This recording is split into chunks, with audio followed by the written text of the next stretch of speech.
Hi medicos. So let's discuss about a class of drug known as uterotonics.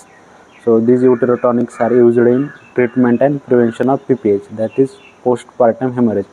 जे डिलिव्हरीच्या नंतर जी bleeding होते ते stop करण्यासाठी हे ड्रग यूज करतो. तर युटेरोटॉनिक्स जे युटरसची टोन इन्क्रीज करतात आणि कॉन्ट्रॅक्शन पण वाढवतात. आणि मोस्ट कॉमन कॉज आहे PPHचा म्हणजे पोस्टपार्टम हॅमरेजचा अटोनी ऑफ युटरस, म्हणजे युटरसचा टोन लूज होतो.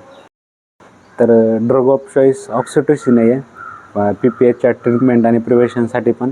त्याच्यानंतर आपण मिथर्जिन पण यूज करू शकतो. मिथर्जिन एक आर्गोट अल्कलॉइड आहे. ऑक्सिटोसिन आणि मिथर्जिन इंजेक्शन फॉर्ममध्ये अवेलेबल असतात. त्यानंतर आपण प्रोस्टाग्लॅंडिन ॲनालॉग यूज करू शकतो, जसं की मिझोप्रोस्टॉल जे की PGE1 ॲनालॉग आहे, हे टॅबलेट फॉर्ममध्ये अवेलेबल असते.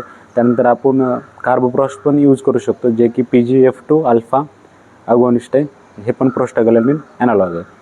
सो हे युटेरोटॉनिक्स ड्रग्ज आहेत जे आपण यूज करू शकतो तर